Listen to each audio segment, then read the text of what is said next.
እኔ ይሄ ዝምታ ሊገለኝ ነው። ቀብሩ ካለፈ እኮ ሰዓታት አልፈዋል አይደል እንዴ? ታዲያ ለምንድን ነው ሁላችንም አንድ ቤት ውስጥ እንደዚህ ታስረን ያለ ነው?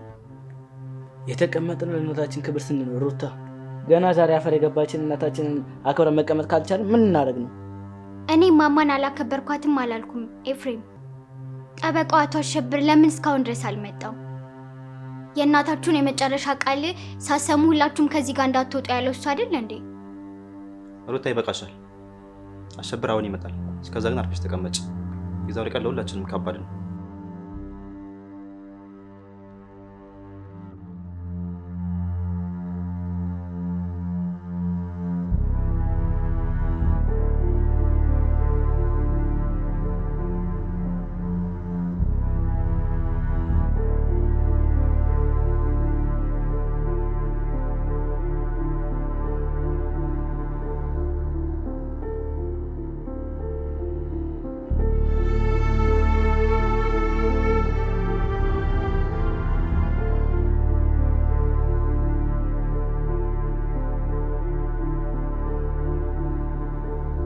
ጸጋ፣ አንቺ ደግሞ ከዚህ ስልክ ላይ አንሻነቀኝ ምን? ዛሬ እንኳን ስልኩን የምታስቀምጪው ምን አለበት? ምንም አይደለም ወንድሜ፣ ከጓደኞች የተላከውን የሀዘን መልእክት እያነበብኩ ነው። የሀዘን መልእክት ወይስ ቤቱ እንዴት እንደምንካፈል የሚጠቅምሽን ሰዎች እያነጋገርሽ ነው? ሁላችሁም እናቴ ከመሞቷ በፊት ስለ እርሱ እያሰባችሁ እንደነበር ማለቅ መስላችሁ ነው? ኤፍሬም፣ የምትናገረውን ነገር እያስተዋልክ ተናገር። እዚህ ቤት ውስጥ እናታችንን ማን ሲከባከብ እንደነበረ ሁላችንም እናውቃለን። አንተ ግን ሁልጊዜ ስታማርን ነበር የነበርከው። እኔ እናቴ ስንከባከብ የነበረው ከልቤ ነው። አንተ ግን የድርጅቱን ስልጣን ለመረከብ ስትል ብቻ ነው ጠዋትና ማታ እግሯን ስትከተል የነበረው። ይበቃል ኤፍሬም፣ ታላቅ መሆኔን አትርሳ። ትንሽ እንኳን አክብረኝ እንጂ። ኧረ እባካችሁ ዝም በሉ። ሀዘን ላይ መሆናችን ረስታችሁ ነው የምትጨቃጨቁት?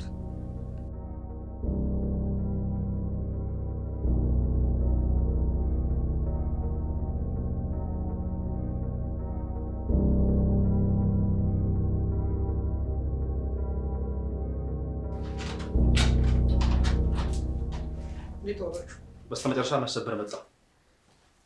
ይቅርታ ስለቆየሁ። ሁላችንም በእጅ ቀልድ ነበር። ምንድን ነው ነገሩ?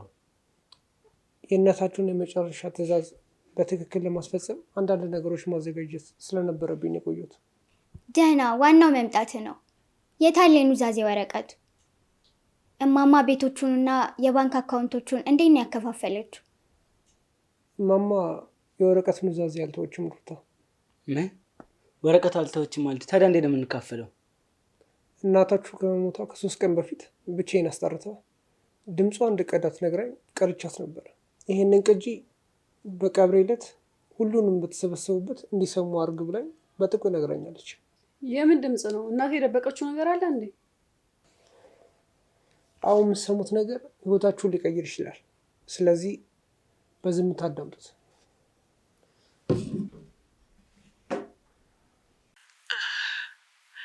ልጆቼ ዮቶር፣ ኤፍሬም፣ ጸጋና አንቺም የልጄ ሚስት ሩታ፣ ይህንን ድምፅ እየሰማችሁ ከሆነ እኔ አፈር ውስጥ ነኝ ማለት ነው። ሁላችሁም እኔ ስታመም የተጨነቃችሁ ያዘናችሁ መስላችሁ ነበር። ነገር ግን በእያንዳንዳችሁ ልብ ውስጥ ያለውን ስግብግብነትና ክፋት ጠንቅቄ ያውቃለሁ።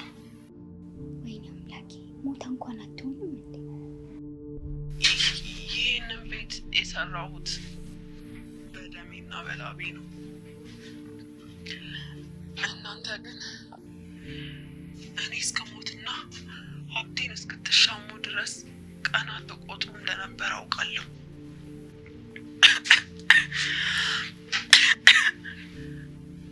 ነገር ግን አንድ የማታውቁት ትልቅ እውነት አለ። ምን አይነት እውነት? እናቴ የምንነግረን ነው? ዶክተሮቹ የኔን መታመም ከእድሜ መግፋትና ከልብ ህመም ጋር ቢያያይዙትም እውነታው ግን ያ አይደለም። እኔ አልጋ ላይ እንድተኛ የተደረኩት በበሽታ አይደለም። ምን በሽታ ካልሆነ ታዲያ ለምንድን ነው? ከመካከላቸው አንዱ እኔም በፍጥነት ለመግደልና ሀብቱን ለመውረስ ሲል በየቀኑ በምግቤና በመድኃኒቴ ውስጥ መርዝ ይጨምርብኝ ነበር። አሁን የተገደልኩት በራሴው ልጅ ነው። ምን? ውሸት ነው ይሄ ሊሆን አይችልም። እናታችን ማን ነው መርዝ ያበላት? ማን ነው ይሄን ያደረገው? ማን ነው? ይሄ ሊሆን አይችልም። እናታችሁ ከመሞቷ በፊት አይምሮዋን ስታ ነበር እንዴ? እኛን እርስ በርስ እንዲያናክሰን የተደረገ ሴራ ነው። አሸብር እባክህን ድምፁን አቁመው። ይህንን መስማት አንፈልግም። ሩታ ተረጋጊ። ከተናገረችው ጀርባ ምን እንዳለ ማወቅ አለብን። አሸብር እውነት እናታችን በመርዝ የተገደለችው? የሕክምና ማስረጃ አለክ? እናታችሁ እኔን ስትጠራኝ የሕክምና ውጤቱን አሳይተኛለች። በደሟ ውስጥ ከፍተኛ መጠን ያለው መርዝ ተገኝቷል። ነገር ግን ለፖሊስ እንዳልናገርም የከለከለችኝ ራሷ ናት። እውነቱን ልጆቼ እርስ በርስ እንዲያወጡት ፈልጋለሁ ስትል የተናገረችው። ኤፍሬም ቁም። ለምንድን ነው የምትሸሸው? በጣም የደነገጥክ ትመስላለህ። እኔ ነኝ የምሸሸው የቱር? ወይስ እውነት እንዳይወጣ የፈራው አንተ ነህ? ባለፉት 2 ሳምንታት ውስጥ እናቴ መኝታ ቤት ውስጥ እየገባ ምግብና መድኃኒት ሰጣት የነበረው ማን ነው? አንተ አይደለም እንዴ? ምን እያልክ ነው አንተ ባለጌ? አንተን እናታችን የገደልካት እያልከኝ ነው? እኔ የቤቱንም ሆነ የድርጅቱን ስራ ለሁላችን ብዬ ነው የማስተዳድረው። ሁላችንም እናውቃለን የቱር። ድርጅቱ ባለፈው ወር ውስጥ ከፍተኛ ዕዳ ውስጥ እንደገባና የገንዘብ ችግር እንደነበረብን እናውቃለን። እናቴ ደግሞ ተጨማሪ ገንዘብ ልትሰጥክ ፈቃደኛ አልነበረችም። ይሄን ለማስተካከል እናቴን ከመንገድ ላይ ማስወገድ አስፈልገው ይሆናል። እባካችሁ አቁሙ። እናታችን ገና ከመሞት እርስ በርስ ልትገዳደሉ ነው እንዴ? አሸብር አሁን የኑዛዜ ጉዳይና የውርሱ ወረቀት ምን ሊሆን ነው? እናታችሁ የኑዛዜን ወረቀትና የቤቶቹን ቁልፍ ያስቀመጠችው አንድ ሚስጥራዊ ቦታ ነው። ያን የሚገኝበት ቦታ ደግሞ የነገረችኝ ለእኔ ብቻ ነው። ነገር ግን አንድ ህግ አስቀምጣለች። ምን አይነት ህግ? ቁልፉንና ንብረት ክፍፍሉ የምሰጠው ከመካከላችሁ እውነተኛው ገዳይ ሲታወቅና ወይም ራሱን አጋልጦ ከወጣ ብቻ ነው። እስከዛ ድረስ የቤቶቹ ቁልፍ ሆነ በባንክ ውስጥ ያሉት ንብረቶች በሙሉ እኔ ጋር ይቆያሉ። አሸብር እባክህ በዚህ አስፈሪ ቤት ውስጥ ብቻችንን ትተን ልትሄድ አትችልም። መልካም ቀን። እውነቱ እስኪታወቁ ድረስ የንብረት ክፍፍሉ ማንም ማግኘት አይችልም።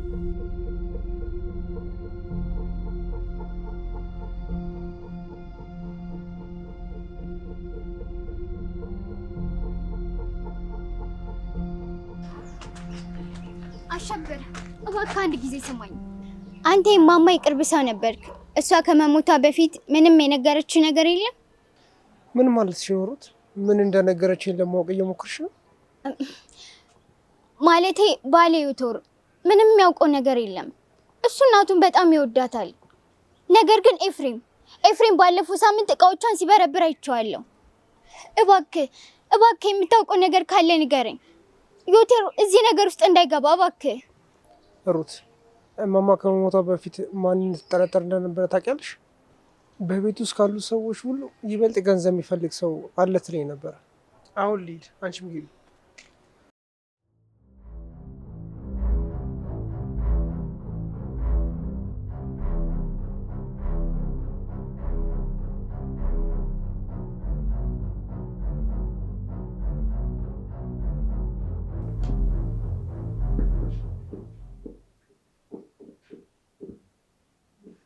እሺ አሁን አሸብር ሄዷል። እውነቱን መነጋገር አለብን። ከመካከላችን አንዱ እናታችንን ገሏል። ጸጋ፣ አንቺ ከሁላችንም በላይ ዝም እያልሽ ነው። ለምንድን ነው የማትናገሪው? እኔ እናቴን በጣም ወዳት ነበር። ምንም አይነት የገንዘብ ችግርም የለብኝም። እናንተ ናችሁ ሁልጊዜ ስለ ንብረቱና ስለ ቤቱ የምትጨቃጨቁት። ጸጋ፣ ንጹህ ለመምሰል አትሞክሪ። ባለፈው ወር እናትሽ ከአንቺ አካውንት ላይ ብዙ ገንዘብ ትራንስፈር ስታደርግ በዛ ምክንያት እንደተጋጫችሁ ረስተሹ ነው? ሩት፣ አንቺ የዚህ ቤተሰብ ቀጥተኛ አባል አይደለሽም። እዚህ ቤት ውስጥ ግርግር ለመፍጠርና የዮቶርን እጅ ከዚህ ነገር ውስጥ ለማውጣት አትሞክሪ። የተናገርኩት ነገር እኮ አንዱም ውሸት የለውም። ለምንድን ነው በእኔ ላይ እንደዚህ የምትበሳችሁ? ሩታ፣ እርግጠኛ ነሽ ጸጋ ከእናታችን ጋር በገንዘብ ጉዳይ ስትጨቃጨቅ ሰምተሻታል? በትክክል። ይህንን እሷም የምትክደው ነገር አይደለም።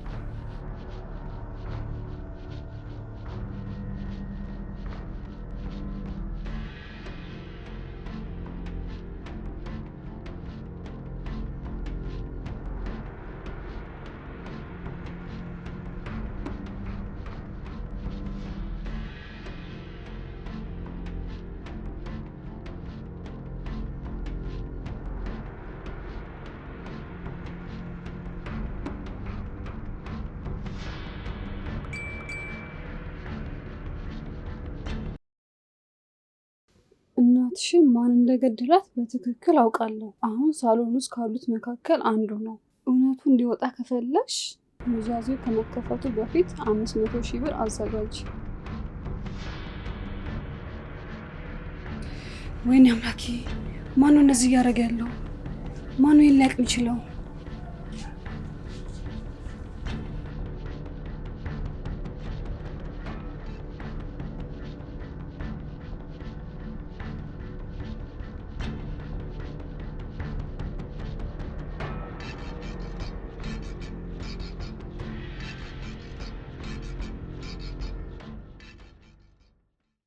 የት ነው ያስቀመጠችው?